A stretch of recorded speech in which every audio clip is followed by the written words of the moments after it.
ஆண்டவர் உங்களோடு இருப்பாராக. தூய யோவான் எழுதிய நற்செய்தியிலிருந்து வாசகம்.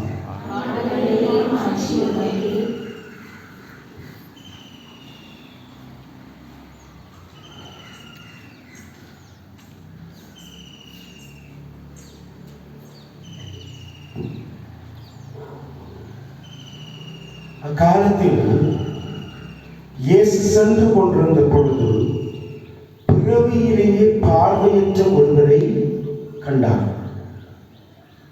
அவர் தரையில் உமிழ்ந்து உமிழ்நீரால் சேறு உண்டாக்கி அச்சேற்றை பார்வையற்றவருடைய கண்களில் பூசி, நீர் சீலோவாம் குளத்துக்கு போய் கண்களை கழுவும் என்றார். சீலோவாம் என்பதற்கு அனுப்பப்பட்டவர் என்பது பொருள். அவரும் போய் கல்வி பார்வை பெற்று திரும்பி வந்தார். அக்கம் பக்கத்தாரும் அவர் பிச்சை எடுத்துக் கொண்டிருந்ததை முன்பு பார்த்தோரும், இங்கே அமர்ந்து பிச்சை எடுத்துக் கொண்டிருந்தவன் இவன் அல்லவா என்று பேசினர்.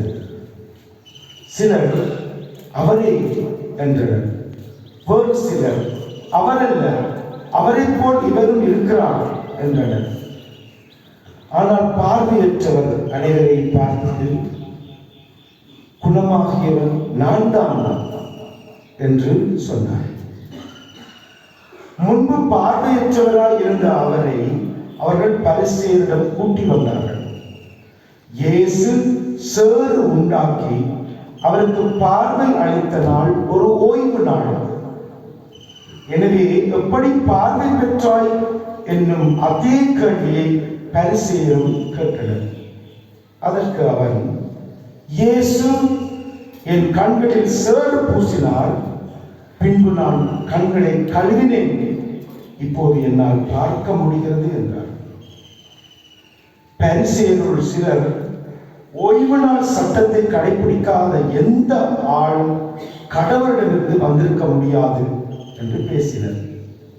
ஆனால் வேறு சிலர், பாவியான ஒரு மனிதரால் இத்தகைய அருமடையாளத்தை செய்ய இயலுமா என்றும் கேட்டனர்.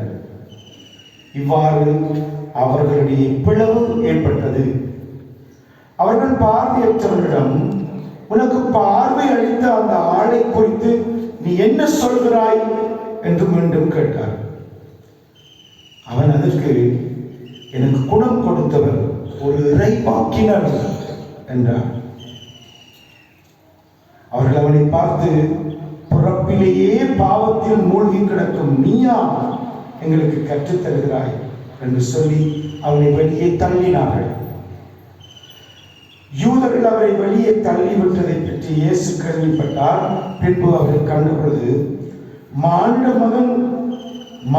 மகனிடம் நீர் நம்பிக்கை கொள்கிறீரா என்று கேட்டார்.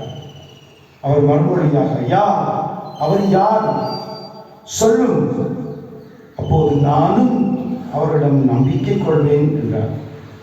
இயேசு அவரிடம், நீர் அவரை பார்த்திருக்கிறீர், உம்மோடு பேசிக் கொண்டிருப்பவரே அவர் என்றார். அவன், ஆண்டவரே, நான் நம்புகிறேன் என்று கூறி இயேசுவை வணங்கினார். கிறிஸ்து வழங்கும் நற்செய்தி.